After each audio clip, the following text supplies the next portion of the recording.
All right, Heather, thank you for being with us today. Thank you for stopping by. So excited to have you here on this epic podcast. Yeah, it's great to be here.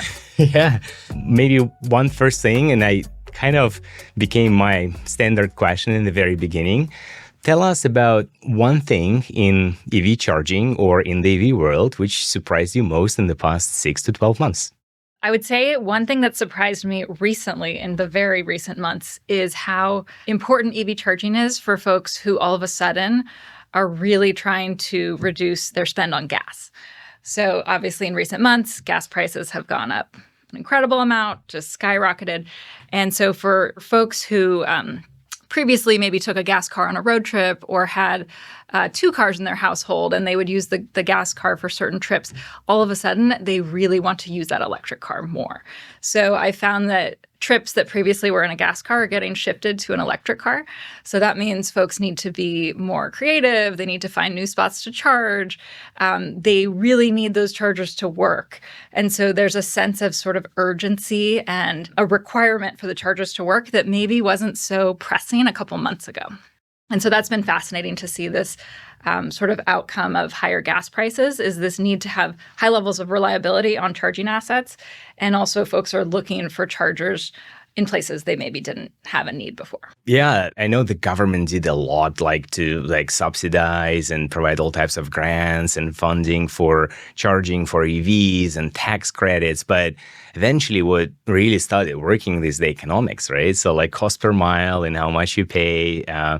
So you drive electric, right? Mm-hmm. So like these days, when you compare gas cars with electric, what's the saving? Yeah, I mean, it really depends on your utility provider.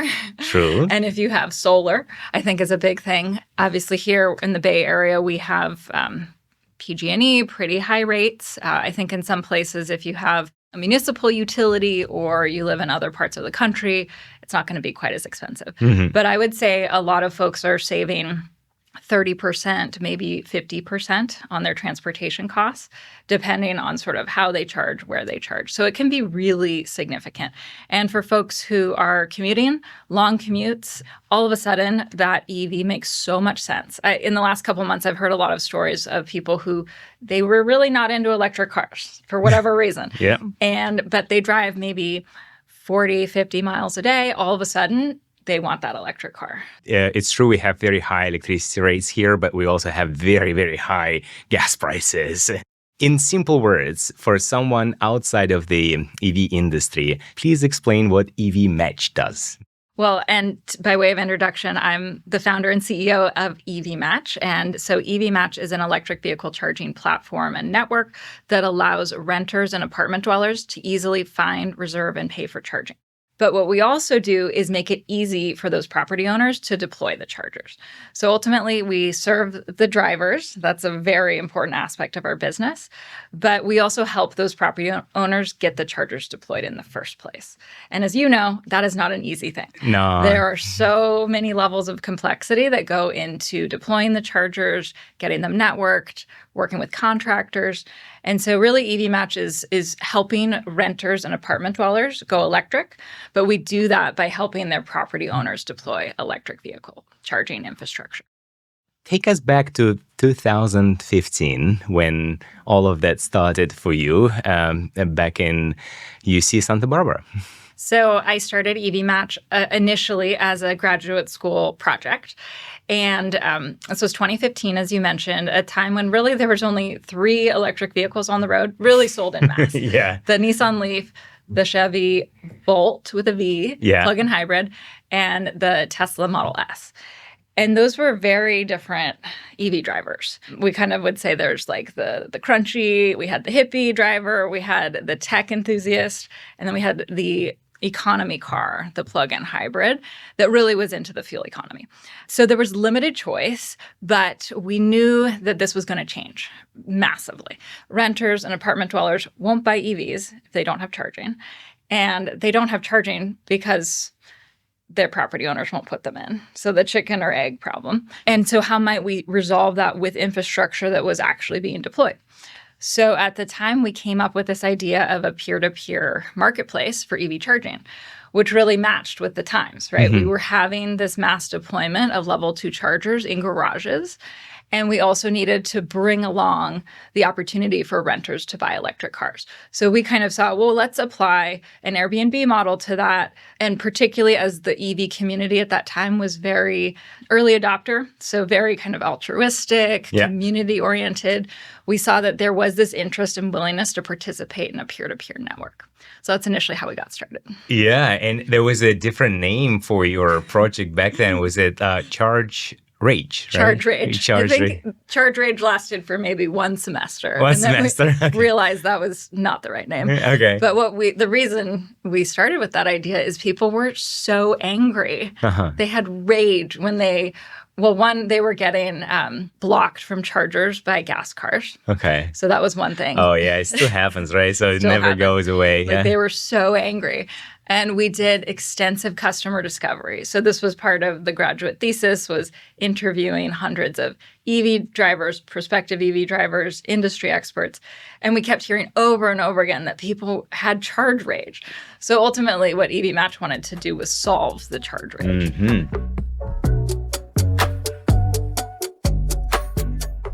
When did you realize was no longer a college kind of project, but you kind of crossed that line when you just, okay, that looks like more like a business?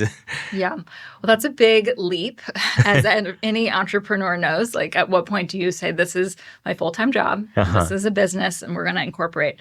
So after working on the idea for about a year and a half and really dedicating extensive research, coming up with a business plan, we decided, myself and one other classmate, that we wanted to pursue it because we were getting so much positive feedback about the idea. So it felt like there was too much momentum, too much interest, and also too much need to let it go. And that reinforcement came from, as I mentioned, existing EV drivers and hosts, so folks that wanted to rent out their chargers, industry experts like utilities, government agencies, and also the prospective EV drivers. So just hearing consistently, oh, I would drive an electric car. I would buy an electric car if I had a reliable charging solution. And hearing that drivers were willing to share, that they were very interested in this peer-to-peer model. So we were getting enough validation. We also were winning enough awards. So winning competitions, winning grants, that we saw, okay, we have enough resources, at least at the beginning, to piece this together. So you started with that P2P idea. How all of that evolved into multifamily and workplaces? Yeah, so we still continued to operate P2P for many years. And so we launched with peer-to-peer. We built our initial software platform with that model. And we really grew an extensive national network with that business model. But what we found over several years of running it is it does require a massive scale in order to be extremely useful to EV drivers everywhere. So you really need to have hundreds of thousands of chargers sharing on a platform nationwide so that drivers can find a charger within what we found is like about half a mile of where they live or work. So really that type of business requires a massive marketing budget or an existing user base. So we didn't have either of those. Yeah. So at some point we decided that actually the unit economics were very challenging. And we were also hearing from more and more multifamily property owners, asset managers, HOAs, basically saying, hey, can you run an EVmatch network, a sharing network, but only for my community, like only for my HOA or only for my apartment building? So we were getting all these inbound requests to create these sort of sub-networks, if you will, within apartment communities themselves. So we started collecting that data, seeing the trends over many years, and observing that actually, I think where the real opportunity is in the multifamily sector. It still serves the same end user, so still serving renters, still serving folks who don't live in a single family home, but it's a different way of approaching the solution.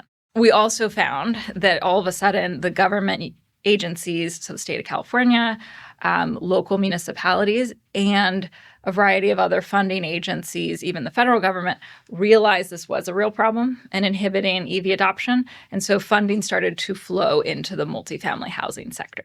So we realized there was kind of this pull from the customer. There's also a funding source from a variety of agencies, and that we could sort of bridge that gap.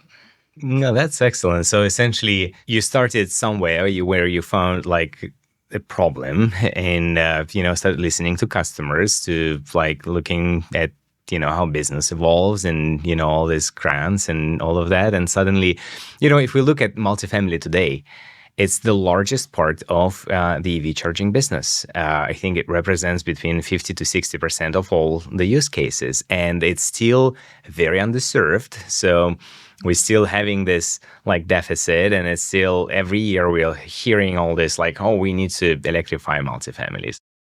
With your background, prior to going to UC Santa Barbara, you actually worked for PG&E and another company, Rising Sun Energy Center. So that was also energy related. So how did that help you make those decisions? Walk us a little bit through your journey. Yeah. Well, so I initially studied environmental biology in undergrad, and really looked at kind of what are the environmental problems that I care most deeply about, and have always been most concerned about climate change. So out of undergrad, I went and worked in the energy efficiency sector. I also see a huge opportunity to increase the efficiency of buildings. And these aren't quite as glamorous as EVs or solar, but it is a really cost-effective way to reduce emissions. So that was part of the opportunity I saw. And also coming out of the era funding, I don't know if you remember, post-recession, President Obama had a variety of funding packages that came from the federal government for energy efficiency in particular. There was kind of this wave of funding coming in.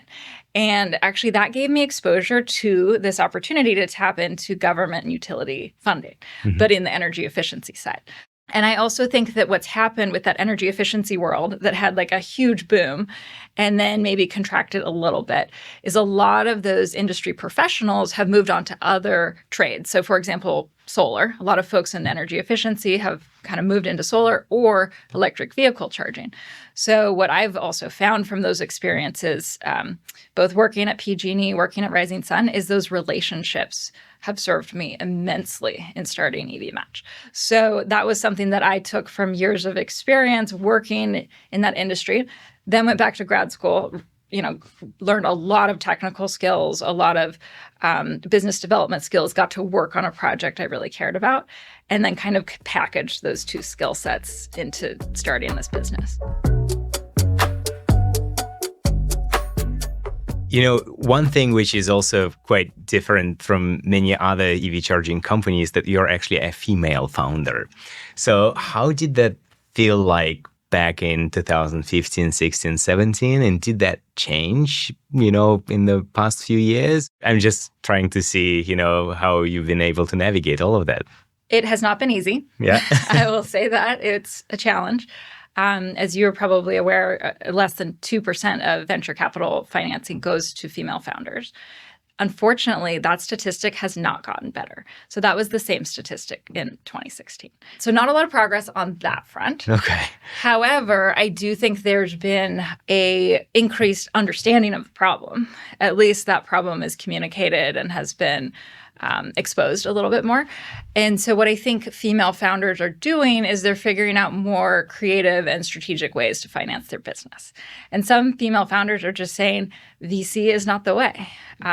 One, because it is obviously disproportionately biased towards male founders, but two, because it also sets you on a path that actually may not be practical for every business. So that's part of why we did have that pivot to apartments and multifamily, is it was a better business model. It helped us bring in more revenue. So from the early days, we've kind of pieced together funding from angel investors, from government grants, awards, fellowships, and then customer revenue, which is the best revenue or the best financing, in my opinion, because obviously it's cash in the bank, but it's also validating that there's a real business here. I did want to add one other point is that I do think the industry itself, again, automotive, very male, electrical contracting, very male, super too. male. Yeah. Those spaces are starting to be a bit more inclusive. I think there's real effort being made. That said, I've also gotten just more comfortable being the only woman in the room and commanding that respect. There's a lot of trade shows I'll go to where people, they assume I'm not the CEO. They'll look at my male colleague and talk to them, and being able to kind of use that as an opportunity to show them, hey, maybe I exceeded your expectations or kind of helped change your mind. And there's also been a growing industry of women in EVs who work together.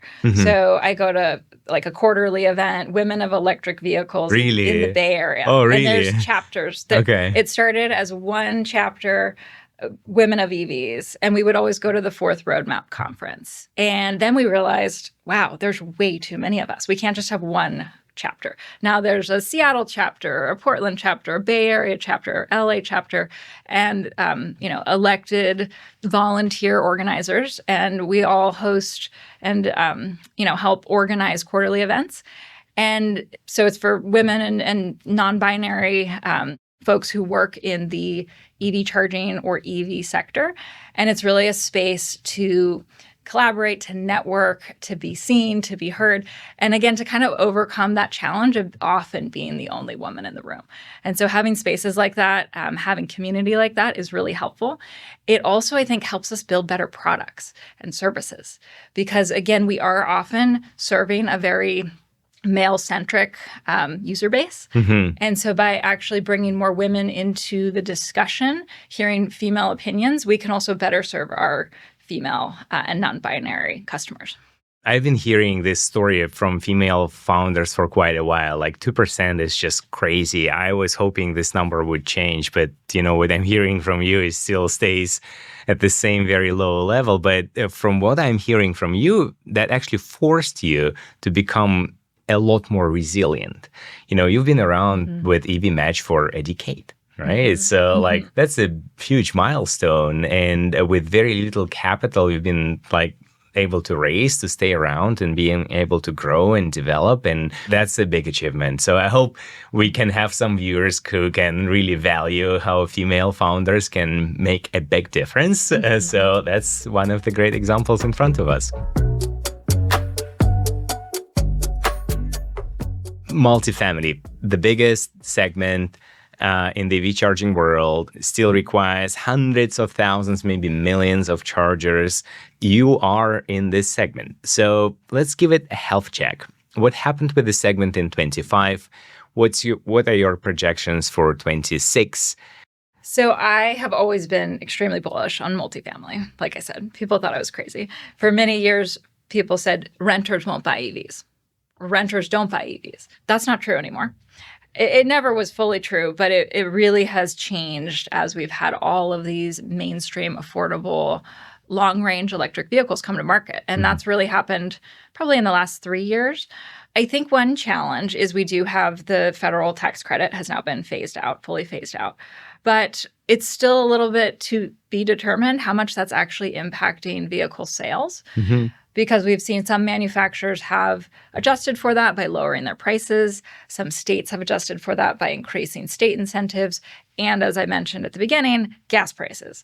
That ultimately changes the unit economics. So maybe that incentive is not really needed. So I think that that's a little bit of a question of where multifamily is going in the next couple of years, is how much of an impact will the federal tax credit have on buying behavior. That said, we also have a counter pressure, which is some states, California in particular, are really advancing their building codes. So, for example, Cal Green 2025 building code requires a very substantial amount of make-ready and level 2 charging on day one when you build a new multifamily property. And these building codes are some would say they're extremely aggressive or extremely ambitious. Yeah. But that means all these new buildings are coming online and there's a lot of construction happening and a lot of folks that want to live in multifamily, a lot of opportunity to build affordable housing. And all of these buildings need to have electric vehicle charging, not because necessarily the building owners are choosing to do so, but because they want to get their occupancy permit and it's part of state code. So I think for companies like EVmatch, we want to make it easy for customers to comply with building code. We want to make it as affordable as possible. We also want to make it as seamless of a user experience as possible. So we don't want to just put the charger in and then have it be total chaos. We want to put it in and have it be super simple for their residents. So I think even though there's a little bit of retraction, maybe in 2015 in particular, there's other market mechanisms that are really accelerating multifamily growth. I will back up a little bit to say I think one of the biggest challenges with multifamily is the old infrastructure. So, I think there's just this huge hurdle to overcome with high cost installation for the level 2 chargers. Not only the EV charger itself, which that has come down dramatically in cost. But the installation, the trenching, the civil work, all the permitting, ADA compliance, sometimes we will tell our clients, you're looking at $10,000 per port for installation. That's a pretty high number when you're also packaging hardware and software, data, O&M plans. So what's been really beneficial are these incentive programs from the state and utilities to help offset that cost. And many of these programs are offsetting 75%, maybe even 90% of those costs, which then makes it much more palatable for those properties that aren't required by law to put in chargers. They're doing it because they want to be more attractive, they want to retain high-value tenants, or they are just seeing that this is where the market is going. So for those clients, we can actually help them package everything together, but also apply for those incentives and rebates, which can be very complex. And then they are going into this project, they're only paying maybe 15%, and they're getting an asset that adds value to their building long-term. And they're also getting a new revenue stream and happier tenants. So those are kind of the win-win situations. Where it still is hard is if there's no incentives available. To put a charging project together for a multifamily, what will that be? In terms of how long it takes. Yeah. Like from, day one when, we need it, like. So it really depends if the building has any pre-wiring or not. Mm-hmm. I'm going to assume no, because most of the buildings we work with are older buildings. They did not think about EV charging. It didn't exist. It didn't exist at all. And they don't have a lot of spare capacity on their electrical panel either. So typically what we tap into is the common panel or the house panel. So the electrical panel that the lights are on, the common lights are on. We're going to add chargers to that panel. And the electricity will be provided by the building or the HOA. EVmatch collects payments and we remit that back to the property owner. So in that case, I bring that up in that the house panels usually have no capacity. Like maybe you can put a couple of level 2 chargers. Mm-hmm. So usually what it means is you have to upgrade a service panel. And sometimes it also means you have to upgrade a transformer. So if the transformer has to be upgraded, we're talking maybe a year and a half. Mm-hmm. If it doesn't require a transformer upgrade, we just need to put in a new electrical panel. I often tell folks 9 months. I would love it to be faster, but the reality is some cities will require permitting timelines that are often 6 months plus to do the civil approval, to make sure there's ADA compliance, to make sure the electrical wiring and load balancing is all safe. Actually, I think cities are becoming more educated about load balancing. We could talk more about that, but that's been a barrier, is having city governments really understand load balancing technologies and approve our permits. Yeah. So that's taken a few years of education. But I would tell folks 9 months minimum. And then if we're talking a transformer, it can be, unfortunately, 1.5 to 2 years. Yeah, and then we are back to the same chicken and egg question. Like, to manufacture a new electric vehicle, it's a very quick process. You just stamp them, right? So like millions on the roads. If you are talking about infrastructure, there is no such process where you can magically increase the port count overnight or like even in like 2-3 months. And what we are observing right now, when demand changes or like the external conditions are changing, it's like oil prices, suddenly we need more chargers and then you don't have them, right? Mm-hmm. So for you, when you're looking at this problem, chicken and egg, so what needs to come first? How to deal with it? Mm-hmm. So I think the way to deal with it and what we've really been focused on is a staged approach with our clients. So we look at what they have right now. What spare electrical capacity do you have right now on that house panel? Mm-hmm. And sometimes they do have enough for, let's say, 2 to 4 chargers. And if that's the case, what's the timeline? That it depends on the city. Let's assume it's a city that's not egregiously slow. Okay. Maybe 3 months. Okay. Yeah, not too bad. 2 to 3 months. Yeah, that's manageable. I will say, like, Oakland, San Francisco, incredible. You can get a permit in a couple days. Really? Yeah. Wow. But then there are a few cities, unfortunately, that are not in compliance with even California state law, and they take too long, 6 months, 9 months to process a permit for level 2 chargers. Oh, that doesn't help. Does not help. Yeah. And I think there's a challenge where some cities are trying to really focus on obviously safety or aesthetics, or they don't have enough building officials. There's a variety of reasons why. COVID did not help. But we certainly see cities where actually the permitting process in the city is the single biggest bottleneck.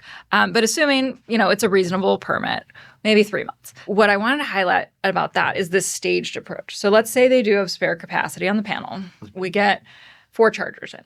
Maybe they have 100 units. Maybe 20 to 30 of those units have EVs, right? So we have 20 EVs sharing 4 chargers. That's not ideal. But what makes it better is if we have a software reservation system. So as you know, we have focused extensively on building out reservations and together with Epic, refining that system. And the reason it's so important is for these properties that don't have enough capacity and they only get to put in a couple chargers on day one. So we start out with 4 chargers. We do a reservation system. It helps the drivers know exactly when and where they can charge. It also helps their neighbors know when they will be done charging. And they're able to have this efficient turnover on those few assets. Then we simultaneously will plan a bigger project. So that's the staged approach where we can get started with, let's say, 4 on the common house panel. And then we sit down together and look, okay, what really needs to happen at this property to get 20, 30, 50 chargers over the next 3 to 5 years. And that might mean a new transformer. That probably means a lot of investment into infrastructure. Where is that funding coming from?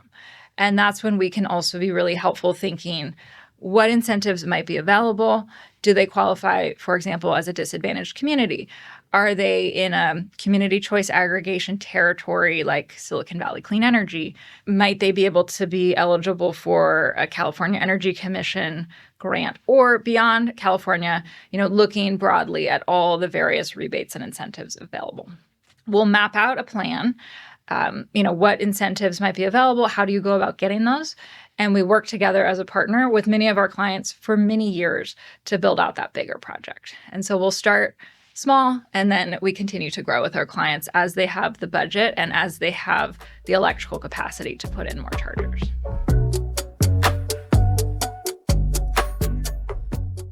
I've been honestly quite skeptical about charger reservations in the past, but when I've learned about your use case, which is a little bit different, the one I always kept in mind was public charging. So I have like DC charger next to like a Safeway, and I want to make sure when I come, it's mine, I can plug in. But in this particular case, I was just like, really? But now when you started explaining it, so it's just like the conditions, like the outdated infrastructure, not enough power, not enough ports, but growing demand. How we can work as a community of tenants, essentially, to make sure we can share that like small number of ports and still get to a point where the car is charged, I have access to the charger and things like that. So can you give us like a real life example how charger reservation would work for a multifamily? Yeah. So what's very common is a multifamily property will set up reservations on their limited number of chargers. Again, let's say 4 chargers. They set up reservations where the drivers are going to book a specific time using the EVmatch app, and they'll select a start time and an end time. Most people like to start their reservation right then and there, and then they select an end time typically, let's say 4 to 8 hours later. Some of our site hosts set limits so they can say, they can't charge longer than 8 hours or 4 hours. That's not the most common, but there's a lot of flexibility in how the app is set up. So the driver will book a start time, end time. They'll plug in, and only that account can initiate the charging session at that time. And then they get notified at the end of their session. So they get app notifications, they get email notifications, and that certainly prompts them to move the vehicle, and it becomes available to someone else. The other element there is within the app, other drivers in the community can see, okay, this charger is being used until 9 p.m. And then they can make their reservation after 9 p.m. So it gives them the planning ability to really, understand what chargers are available, when will they be available, and then our messaging and our notifications help increase that turnover. There's also the ability to set idle fees, so the ability to essentially penalize drivers for not moving on time. Not the most popular feature. Yeah, I can imagine. But for properties that have, again, like let's say 30 drivers trying to share 4 chargers, it's really important that that driver moves their car when it's done charging. So the reservation system helps that overall turnover and throughput. It also helps give peace of mind to the drivers. Mm-hmm. So one thing a lot of people complain about is having to run up and down, looking at the charger, wondering if somebody's moved their car. This is, without a reservation. Yeah, without reservations, yeah. And so there's real anxiety that I'm not going to be able to charge tonight. So having that reservation system really helps the overall use case and the peace of mind of our drivers. The nature of people, they don't really want to be, very organized and disciplined. So definitely it's a learning curve. In your experience, how long does it take for like an EV driving community to get used to a reservation system, to understand all the notifications and how the process works? And I believe there is, like on your end, there must be some, training or like educational efforts as well, right? So tell us more. Yeah, so we always do an activation, configuration, onboarding training with whomever is the site contact. So usually that's a community manager at an apartment community. Sometimes that's an HOA board member or like a board committee member. So when we have a new system set up, we train them extensively on how to use it, both how to use the admin side, how to get their payments, how to look at reports, but also how to use the app. And we create marketing collateral, educational materials for them to post in elevators, in common areas, so people can like read how to use the chargers. And then, of course, we try to make it as user-friendly in the app. You are California native, and it's your like home market, and I think that's where you deployed the lion's share of your charging stations. Let's just go through the grants that are available in California today. Which ones are the most helpful, and just give a little bit of an educational, let's say, pitch here. Yeah. Well, there are many in California, as you know. So in general, there's the state government. Obviously, in California, that agency is going to be the California Energy Commission. That said, there could also be funding from CARB, the California Air Resources Board. That's more relevant, in my opinion, for like electric school buses and fleets, maybe DC fast charging. For level 2, the California Energy Commission is going to be the main bucket of money. Mm-hmm. And recently, it's been the Communities in Charge program. So this is an ongoing program. We're in wave 4 of the program cycle. There's a wave 5 coming out later this year. But basically, they open up a portal. They advertise, the opportunity. Recently, it was $8,500 per port for level 2 charging. So that's a significant incentive. Yeah. And you have to have pre-qualified hardware that's OCPP compliant. Certain software vendors are pre-qualified. EVmatch is on that list. And also, the contractor has to have a certain certification, EVITP, and they have to pay prevailing wage. So there's a fair number of requirements that can be really challenging for property owners to navigate. Mm-hmm. And that's where having a partner like EVmatch who can help them understand the requirements, make sure they meet them all, and also file the paperwork is really helpful. So that's one bucket, the state state programs. Those tend to be quite significant in terms of funding and also quite onerous in terms of paperwork. The ones that are a little easier are the community choice aggregations in California. These are the agencies that provide electricity generation, and they procure them on behalf of a local community, typically a county. So we have Peninsula Clean Energy, for example, Silicon Valley Clean Energy, Marin Clean Energy. So in California, many of the counties or local regions have their own body that procures electricity on behalf of ratepayers, and they still use the utility like PG&E for the distribution.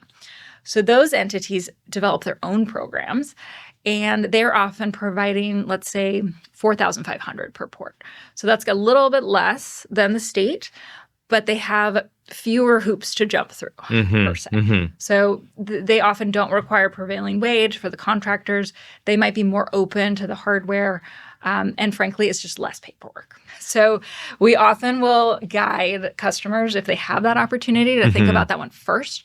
They're also open all the time, for the most part, as opposed to these kind of cycles that open and close, like deadlines, like you apply, you get your budget, but these are open all the time. Okay. And then there's the other bucket, the investor-owned utility. So in California, PG&E, Southern California Edison, and San Diego Gas and Electric. So the three investor-owned utilities. Those programs tend to come and go because the funding has to be approved by the California Public Utilities Commission, and it has to be part of a program that usually has a finite period of time, often 3 years. So you'll see these programs open up. They'll have a window. They'll often have really strict requirements. Sometimes they require the utility have an easement to the property. Sometimes they require 10 years of operations and data provision. So in my opinion, these are the ones that are the hardest to get. They're even more rigorous than the state, and they're a little volatile. They're not always available. So those are kind of the three buckets. And then occasionally there's like one-off grants from, for example, departments of transportation. So that might be, like I know Washington State does a big one. They'll have cycles where the Department of Transportation will open up RFPs, and companies like EVmatch or property owners can apply for grant funding explicitly. So those are a little bit more like you want to hire a grant writer, or you might want to really be prepared when they open and you submit your request. Those are less consistent, and they don't necessarily follow like the same pattern as the other buckets. The smart money question, which we kind of pre-discussed a little bit. Let's say I'm managing a multifamily building. I'm in California. What's the best approach, most economical approach, maybe fastest approach to get my charging ports delivered and installed? So I think smart money is certainly looking at those various buckets of funding that might be available. Can you stack them? Some of them. But not all of them. Okay. So it really depends on where the funding is coming from. Like, for example, if the funding is coming from the California Energy Commission for a couple different programs, you can never stack them on top of each other if it's the same funding source.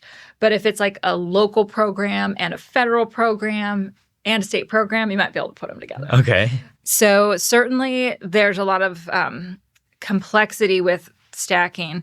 What I would say is it's important to find a good partner who can help you navigate. So that's where, companies like EVmatch, sometimes that might be trusted electrical contractor can help. Sometimes it's a software company, but there's or a consultant, like a Clear Result, for example. There's going to be a variety of entities that can help navigate. Some will charge more for that service or not. So with EVmatch, what we do is we really bundle that rebate administration service into the project. So we are incentivized to get these projects deployed, to have customers that have long-term relationships, multi-year software agreements. So what we do is we really charge a very low fee up front to help folks apply for funding. And then again, a pretty small fee at the end. But we break it up, like we'll help you get the funding reserved and we'll help you file the paperwork at the end. And then we are motivated to get the project deployed. So rather than a consulting agency that's really just charging for their labor, we're really leveraging the rebates and have skin in the game, essentially, right? Yeah. So I'd say, look at your research.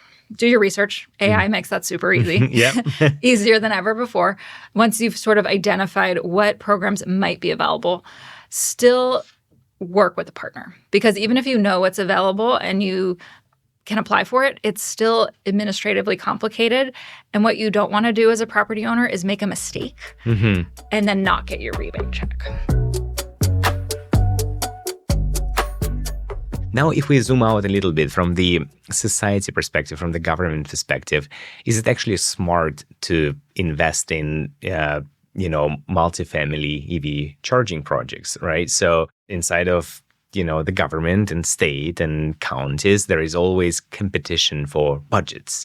And that's, those are significant budgets. We're talking in total, I think, about billions of dollars in EV charging. What happens if all that funding is gone? Well, I think that it's been very smart that government agencies have focused their funding priorities on multifamily. And not just because I work in that space, but partly because they need the support. The buildings are old, the infrastructure is outdated, and the residents who live there can't do this on their own.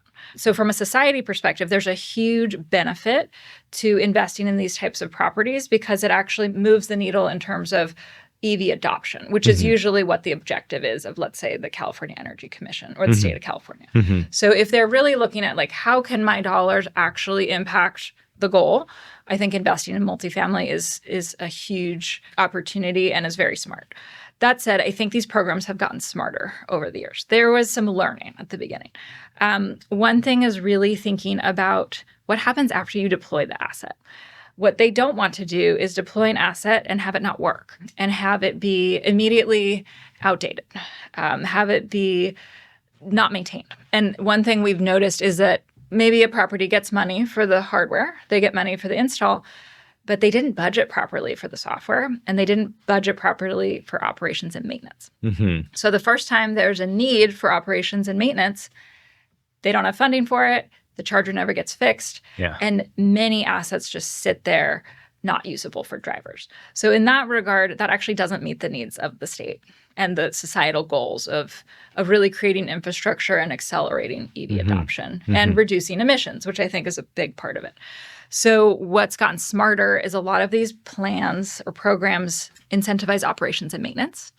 So, maybe they require 5 or 6 years of data collection.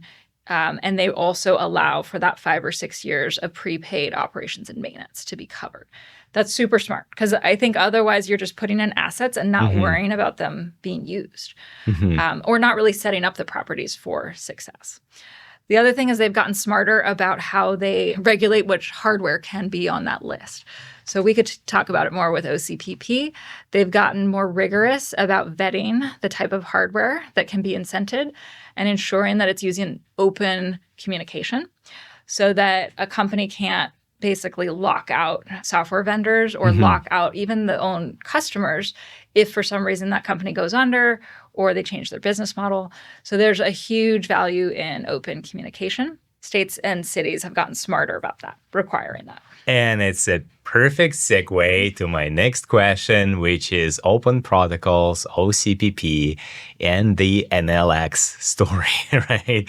So the entire market got that lesson back in 2024. And a big part of your installed base was Enel X. They were like juice boxes, right? Walk us through that week in October 2024 when Enel X just announced to the entire, community in, United States that we are done here, like that's it. The shop is closed. A lot of multifamily properties were running on juice boxes, on Enel X chargers, right? Yeah, that was not a fun week. Yeah. It was very challenging to digest what was happening in real time. Because unfortunately, Enel X also did not inform their partners or provide adequate notice in advance of informing all their end users. So that day when everybody in the U.S. found out that Enel X was leaving North America, I also found out that Enel X was leaving North America. Yeah. So it was like, I remember very early that morning getting the email. And we had seen some of the writing on the wall. I wasn't completely surprised. But certainly we did not expect that there would be no notice to partners. Partners who had bought and sold thousands of chargers, of Enel X juice boxes, who had product integrations. That absolutely was not what any of us expected.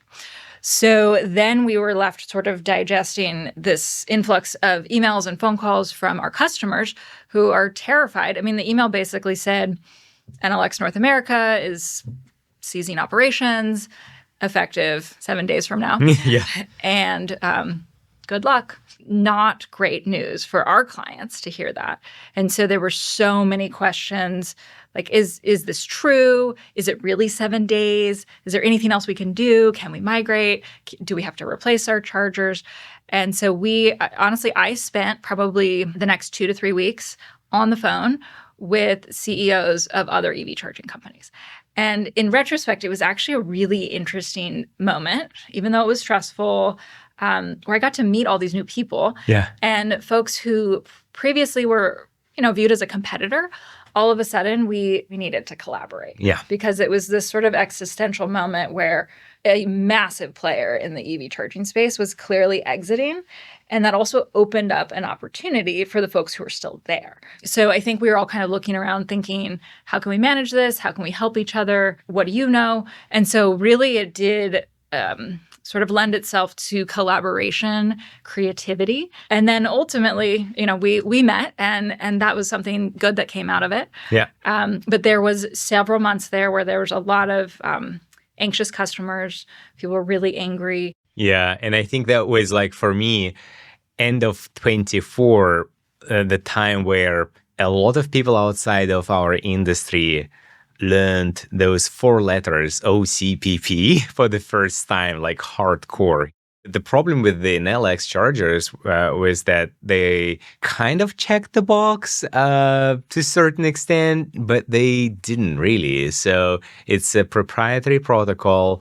And when, a company like this goes under, there is no one to stand up and actually, take over and help. That creates an extra opportunity for a company like Epic Charging, I will be very honest with you. But we had to move really fast and go above and beyond to make sure we can actually put together, we call it a translator from the proprietary protocol of Enel X into open protocol. And that was a lot of like sleepless nights and headaches and brainstorming sessions and things like that. We've gone through all of that, and this is how we connected too, right? How did you choose Epic back then? How things are going with Enel X today? Yeah. It became apparent that even though the Enel X juice box technically had OCPP capabilities, they were not using those capabilities. And so I think this is when I get back to governments being smart. Yes. There's a true. difference between a piece of hardware having the ability to do something and actually doing it, right, using it, right, and the ability to switch it into an open source mode in the event that entity doesn't exist anymore. Even though these units had the ability to communicate with an open protocol, the devil's in the details, right? Mm-hmm. Did the firmware actually allow for OCPP? And if not, what is the entity that can update the firmware to do so? Right. And if that entity doesn't exist, it doesn't matter. Yes. So I think those were the things that were really difficult to explain to my customers, because we had sold these units to clients that were in these rebate programs, and the rebate program required OCPP compliance. So technically Enel X was checking the box. So to try to go back to our customers and explain, well, yes, technically they had that, but they weren't using it and nobody can do it now, was not fun conversation. And what I realized pretty quickly was that ripping out all these assets and replacing them was not a viable option, at least with the amount of time that was given.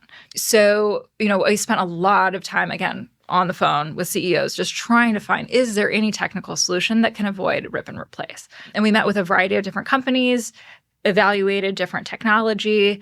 I think there was still a lot of unknowns at the time, because ultimately Enel X did run their servers for more than 7 days.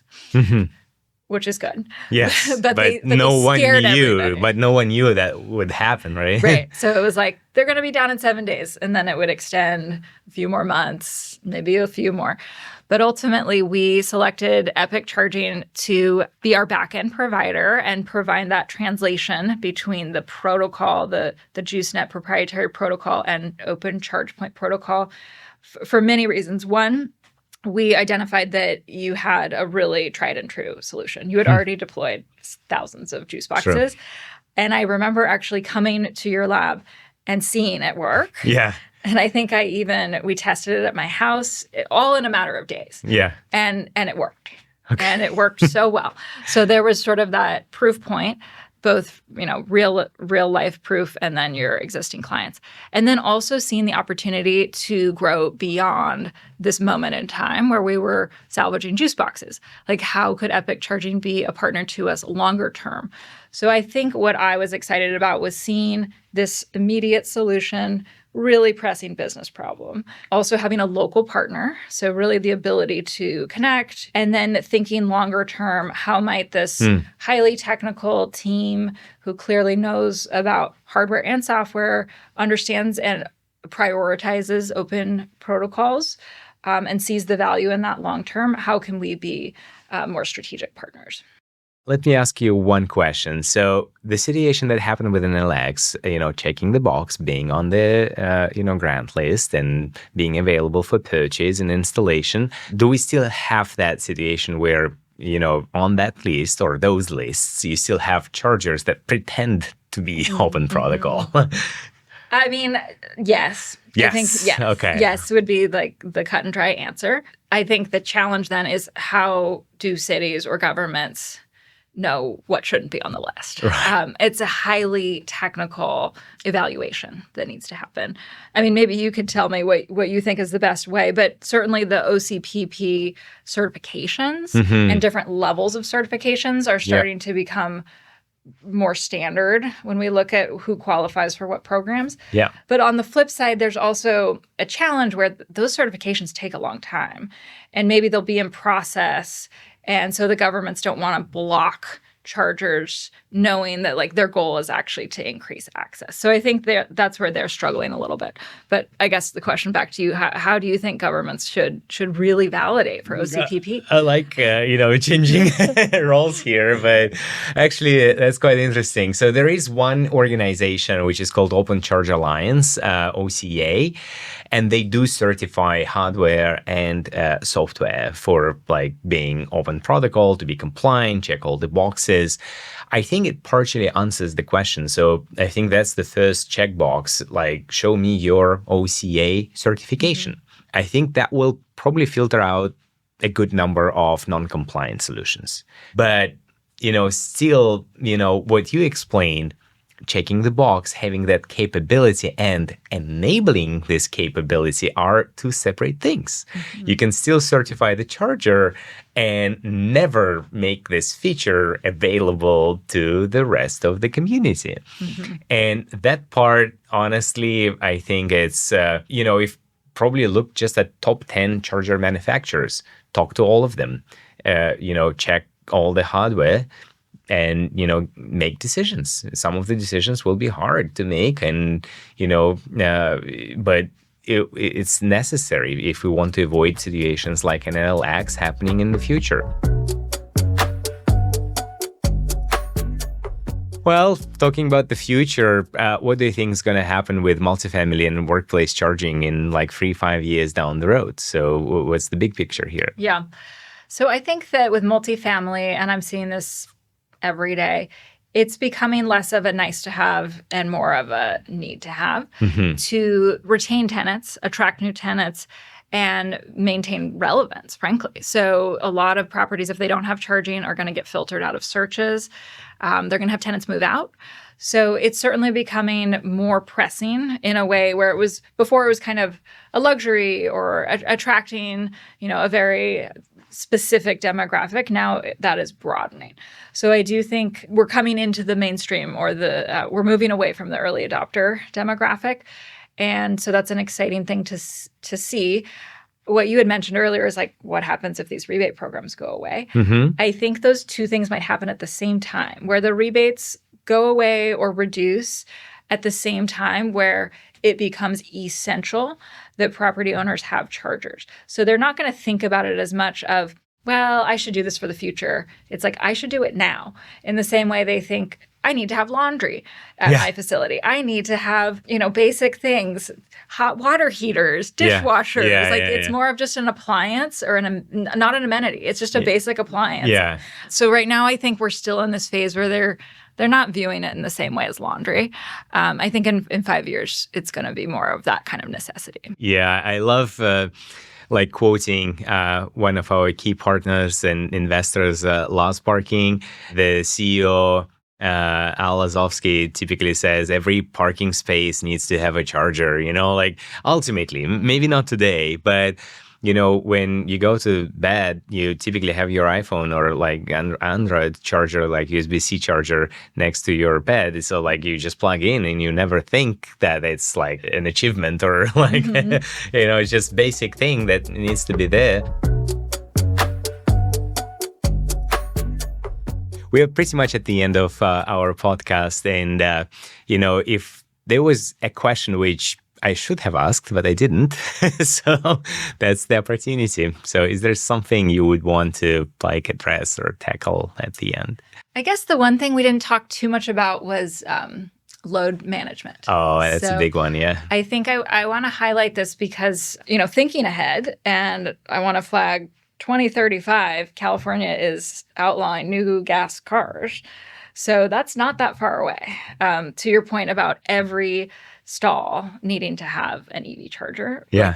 That is going to be needed when all new vehicles in 2035 have to be electric. Right. How are we going to get enough charging? I think load management is absolutely essential, even with these upgrades. So even with new transformers, panel upgrades, there's really no way to meet that demand without having load balancing. And it also would be too expensive because, and for viewers who aren't familiar, really the ability to dynamically balance the load based on the chargers that are in use versus sitting idle. So the solution that we have together with Epic and EVmatch allows drivers to get their full output, let's say 40 amps, if there's not that many chargers in use. But in a moment where maybe all 10 chargers on that panel are in use, they'll get throttled down to, let's say, 15 amps. And in a multifamily setting, that's fine because most of these folks are charging overnight anyways. True. So I just want to flag that as a huge beneficial technology that will save property owners money. It will reduce the constraints on the grid. And it will also allow us to deploy increased number of ports with the same amount of electrical capacity. So that is just essential for meeting these goals and kind of driving that future. And I do think it can be done in a way that doesn't hinder the user experience. Yeah. There is a lot to unwrap in the load management space, but just one fun fact, when people talk about load management, typically they think about high power DC fast charging stations and depot class 8, buses or trucks. And, and they kind of assume that's the most complicated use case. I can tell you just literally a fun fact. It's the most sophisticated load balancing use case is the one we deployed is for a multifamily. So, and it's just, we were pushed quite hard by a contractor. So someone, they designed their electrical network in a way which they had to mix and match phases and panels and then breakers. And so it was like a three-tiered kind of approach to load controls. And I've never seen anything more sophisticated than that. And I think that's a signal where the industry in the multifamily segment is going to go in the future, because this segment will electrify faster. There will be people who are price sensitive. When they see gas prices at $7-8 per gallon, they will probably buy a used Tesla right away and just save those 30, maybe 50% on transportation. And that's just a no-brainer. But for us, it means we have to be more responsive and quick and, creative in ways on how we can use that limited electrical capacity and give access to charging to more tenants. I think that's the summary. So, but I love you were talking. It's not an easy one, but I think we will see more and more and more. Yeah. And I think it's an exciting sort of opportunity to bring digital technology to a space that historically has maybe not had enough of it. Yeah. So some of these old buildings, old panels, capacity constrained, and even if they are upgrading over time, they still face a fundamental physics problem. Sure. And it's not easy to overcome. And particularly with all the hoops in terms of construction and permitting. So I think if there's a way to have a digital control that can help them better leverage what they have and modulate it in a way that works for the users, it's just really exciting to see that's like a very beneficial use of software and technology that's solving a physical problem for a variety of different stakeholders. So I think these are fun problems to work on. Excellent. Great conversation. Thanks for being here. Thanks for being on the Epic podcast. Wish you all the best in all charging segments. We need more charging. Thanks, Michael. Thank you.